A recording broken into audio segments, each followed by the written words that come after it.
Welcome to the All Things Circular podcast, your gateway to the circular economy. Hosted by industry experts Victoria Darcy and Rich Bolger.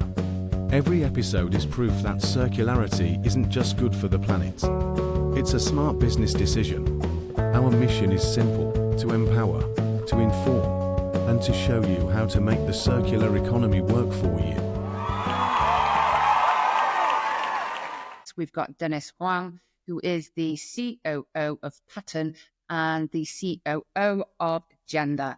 Dennis, thank you so much for coming on to the podcast today.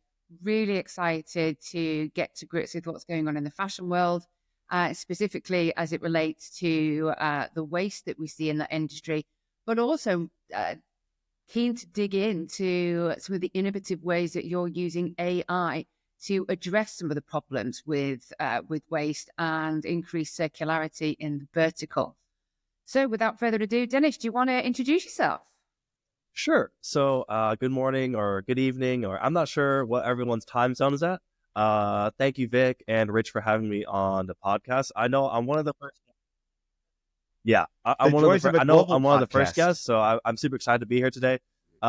Rich, we've met before, so we're right in the same neighborhood, so it's nice to every once in a while we'll grab a bite.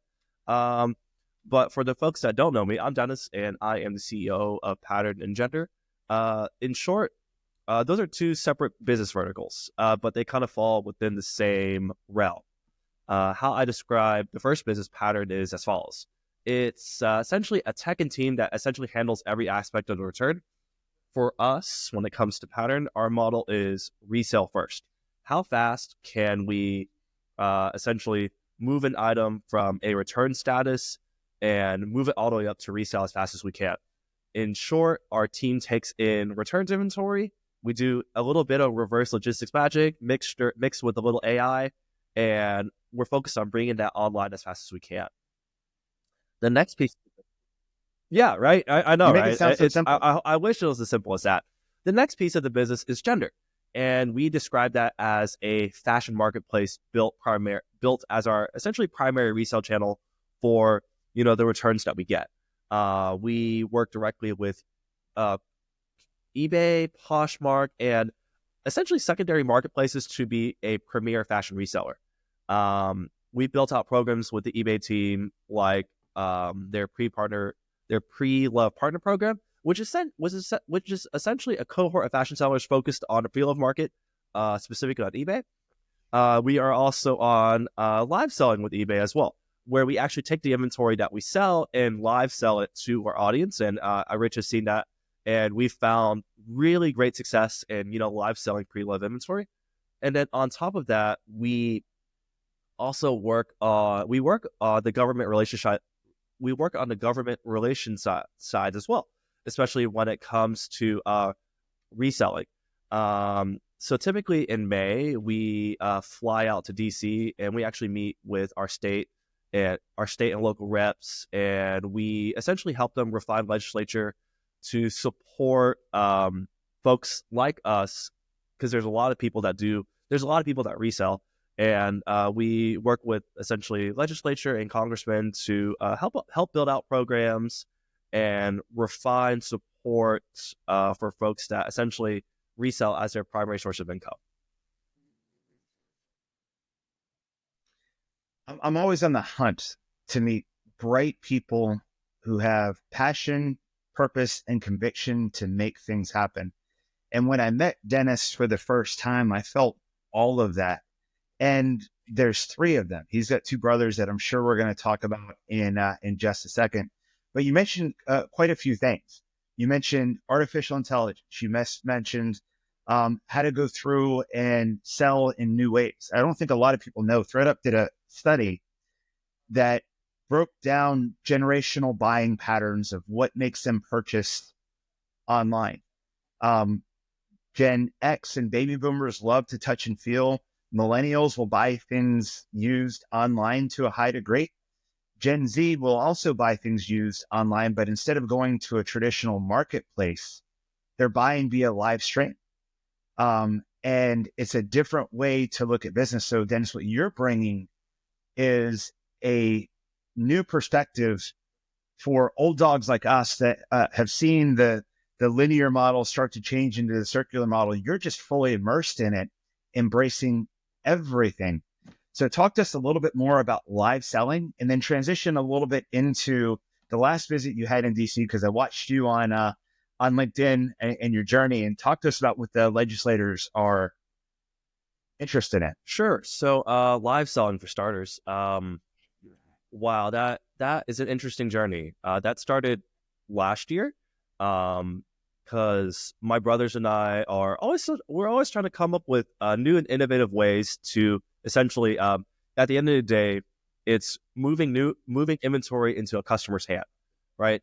You can only move so much inventory, reselling like traditionally through your own website, eBay, or whatever that might be. But we found opportunity with a channel known as Whatnot, and then after Whatnot, the eBay team approached us and essentially said, we want you guys to be the premier live selling channel for us. And so far we've been all in on it, and we've seen like really great success. So for example, here in about 30 minutes, my team will go live to essentially sell women's shoes here in the next 30 minutes. So we typically stream almost every day for about an hour or two, and we have the most viewers that we've had tune in live at one time was probably about 9,000 or 10,000. And this is and for us, that's a lot. That's that's a lot, right? And that's people wanting to purchase stuff. And a lot of times, when it comes to live selling, it's bid style, and it's a $1 bid. And we've seen honestly great recovery on a lot of the stuff that we do sell through those channels. They sell through the live selling channel. So Dennis, on that actually, could you help me kind of go a step back? Because I don't come from the fashion world at all.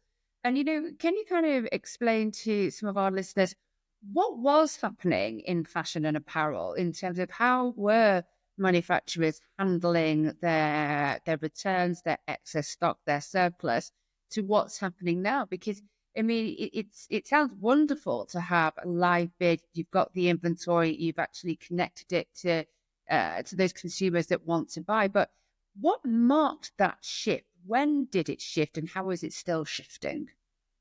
Sure. To answer that question, I'll back it up. I'll back it up with the problem first.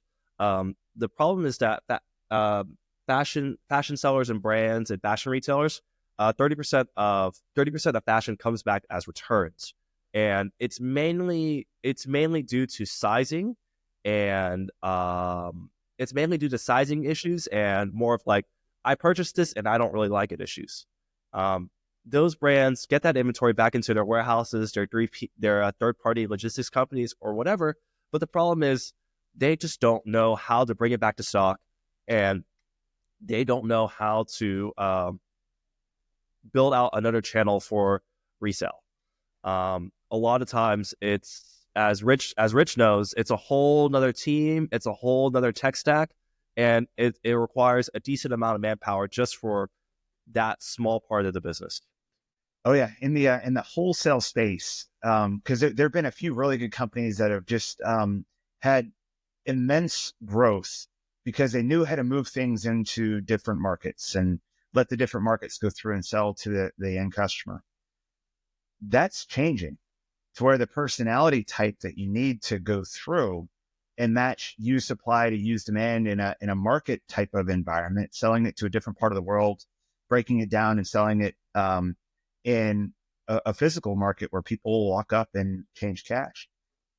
Selling it online without transportation, without extra steps directly to the end user makes a lot of financial sense. Fewer steps, less time, less people involved equals more margin and a lower cost point for the end customer. But the personality it takes to go through and do live selling as opposed to traditional wholesaling, how do you find people to go on camera and sell? And what is that experience like? What's like the time that you list something? Because there's a lot of people right now that don't know how to sell like You know, you do? that's honestly a good question. For starters, I think it has to be the person that is the problem. The problem with our industry right now is, of course, tech exists, AI exists, and all this stuff exists, but there's still we really haven't figured out the human aspect of it. As in, how do we effectively scale, grow, and what we do, right? There hasn't been groundbreaking technology when it comes to the physical handling of the item itself. Like, there has to be a person to inspect, there has to be a person to grade, there has to be a person to fix, that item per se, right? And who better than the people that are actually doing the repairs, right? That's the people that we found. So that's why we let our staff help us out with that, because they're the actual people that are quote unquote in the trenches, right? They're in the trenches looking at returns every single day, looking at fashion inventory every day, and they help us essentially bring that fashion inventory back online. They help us catalog it, and they help us sell it, right? So they know when they look at a shoe, they can tell when they look at a shoe, when they look at a handbag, when they look at a piece of clothes, they can tell you the exact aspects of it off the top of their head, just because they're looking at it every single day. And honestly, I think it's a mixture of kind of like how I describe it as diving first and figuring it out as you go. Just because at the end of the day, people might not have the personality for it, but a lot of times they do. But it's more of just like trying it and trying it and trying it, and eventually you get better at it, right? Like Hosting yeah, a podcast right. and Like trying to get all the tech to work. It's the same thing, right? Like the first day's never going to be perfect, and then the first day's never going to be perfect, right? But as you continue to hone your skills and hone your life selling skills, I promise you, it gets easier and easier and easier. And that's what we see with our staff. Of course, the first couple times they were nervous, but then eventually, as they kind of got into the rhythm and groove of things, it was just like that. And even like, even myself, I used to be really shy, not very well spoken, but now I'm on a podcast with you guys, right? So this is it's kind of crazy how things turn around. No, I get that. So, Dennis, could sort of explain to me a little bit about scale. So, what are you seeing in terms of scale? Because, of course, we were just explaining very articulately then, the how it's done, and the fact that, you had 9 or 10,000 people already primed to buy the product that you were listing, and hopefully is going to be the same in the next sort of 25 minutes or so when you go live with your next lot. But what are you seeing in terms of scale from the manufacturers? Are you seeing a sort of a clear determination from them to actually take what is in essence a problem and solution it? And are you seeing that grow? And how are you seeing that grow specifically from the manufacturing side? Sure. So I guess from the manufacturing side, I think the issue of overproduction is still very apparent. The issue of fast fashion is still very apparent. As in, at the end of the day, they want to produce more. At the end of the day, they always want to produce more, and it costs less, right? So the issue of fast fashion is still a big problem in the industry, and I don't think manufacturers. I have a pretty black and white opinion about it.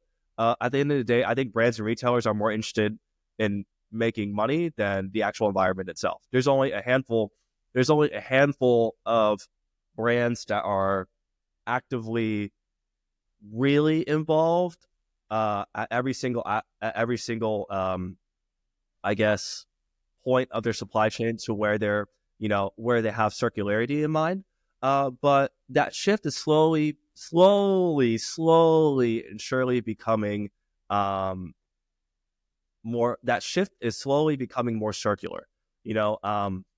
Especially with all of the new technology with resale, all of the new tech with, especially when it comes to selling in a marketplace, and even live selling, and even just transitioning into, and even like, I guess, government legislature, even transitioning into trying to get more fashion brands to become greener per se.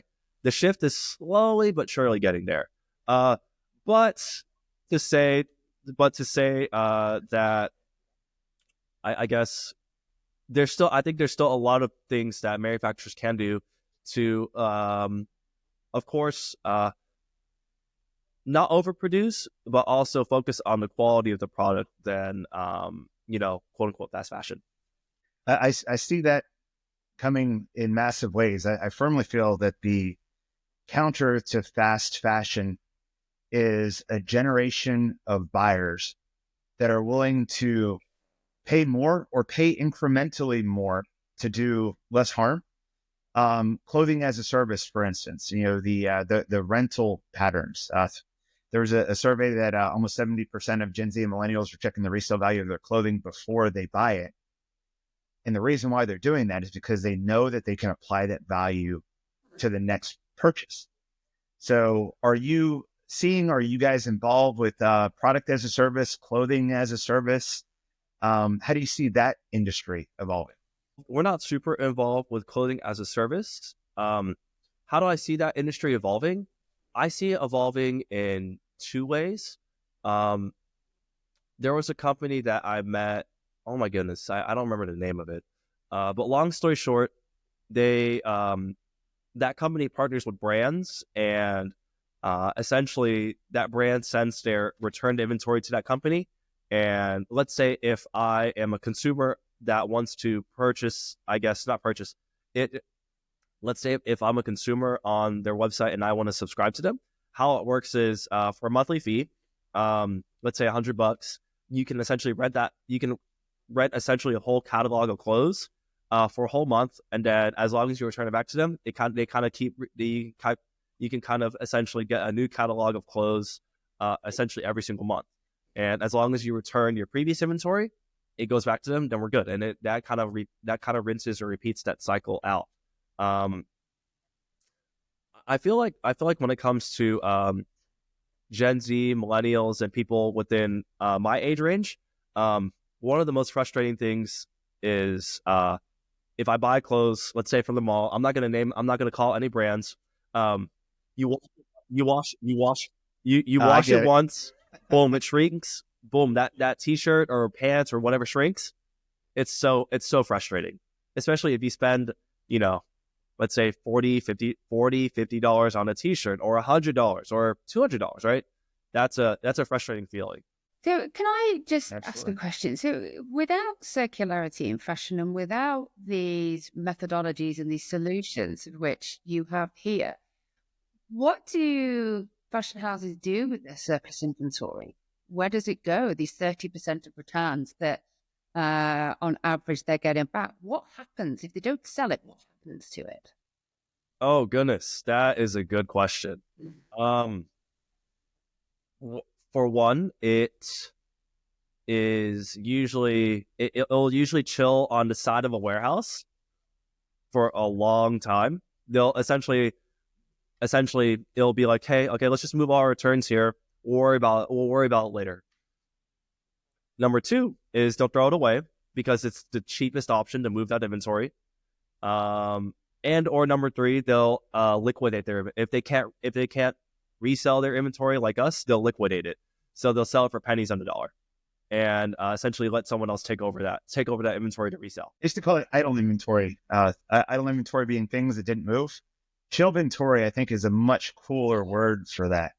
It is. I mean, help me understand. So surely liquidation would be better than, throwing it away. And by throwing it away, I'm determining it's either landfill or it is incinerated. Yeah, of course, liquidation is the best way to get rid of the inventory.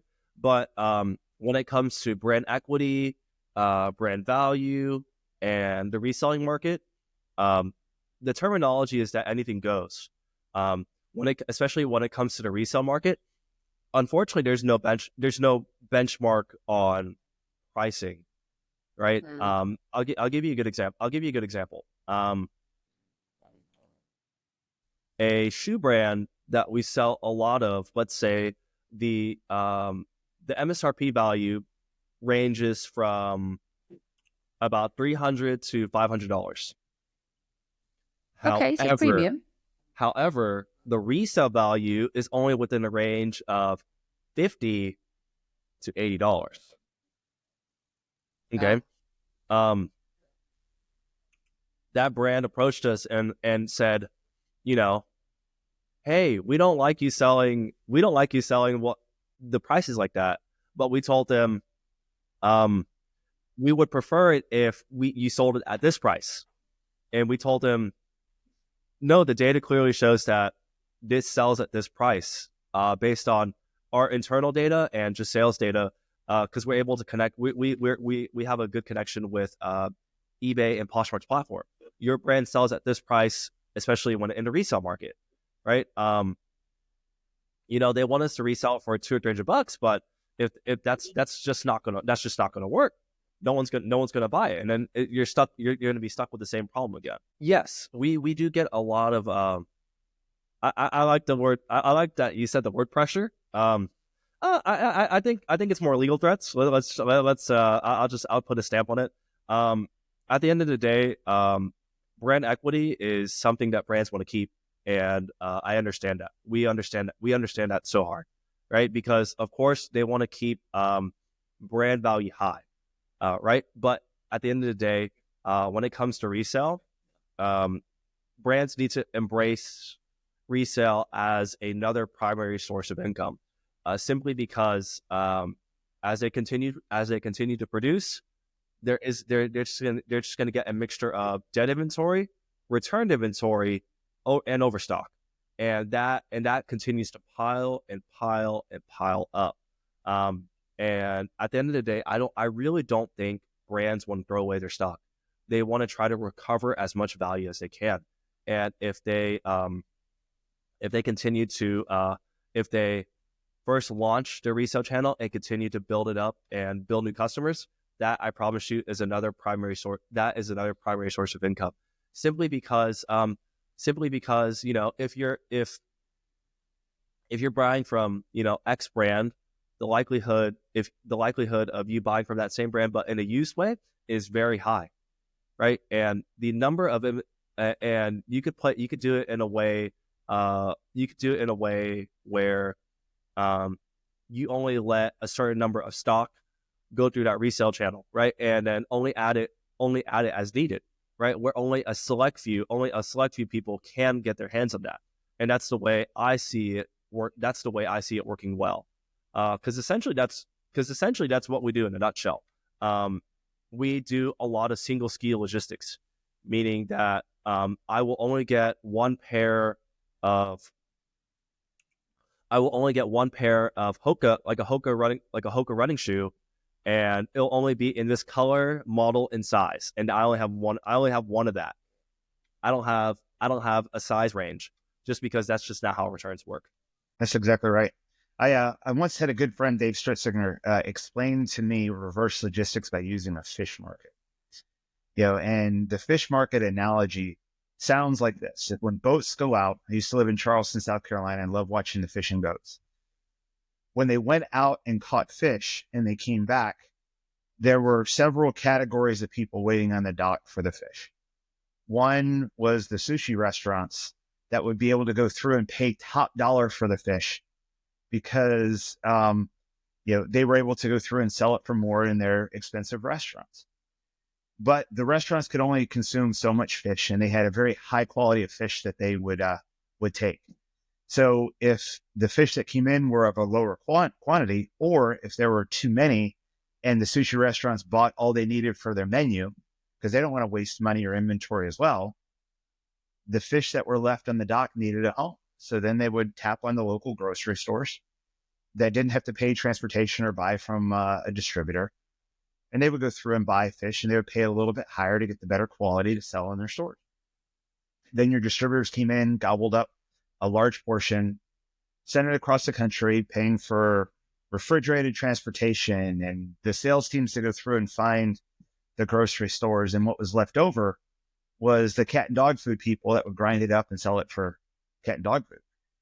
So the reason behind that fish market analogy, as it relates, in my opinion, to what you were talking about, is if you overproduce garments for what your primary channel can consume, you need to have an outlet, and that outlet has a lower buying behavior.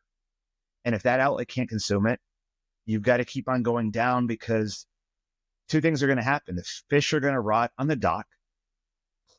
Electronics are going to lose value. Clothing's going to go into and out of season and have dramatic changes. And more boats are going to come in the next day. So I think what you said, Dennis, is a very powerful thing that I hope our listeners, particularly my friends in brands and manufacturers, listen to. The reason why inventory exists on the secondary market is because there was a sales failure and over forecast. Someone bought something that they didn't deliver. Customers didn't demand a particular color of a running shoe. So when that happens, having outlets to go through and respond to it is a good thing. But you're not going to get the cat and dog food people to pay sushi grade prices.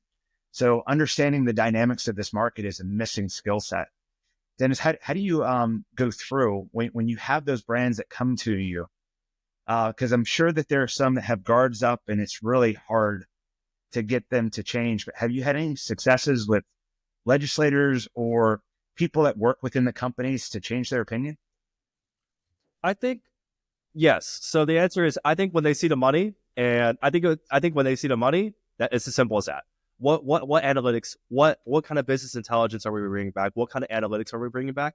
And 95% of the time, so our internal number is we're able to move 65% of the inventory that we add in within the first 30 days, and that number has been continuing to grow essentially every single day and stay constant, especially with all the processes that we do.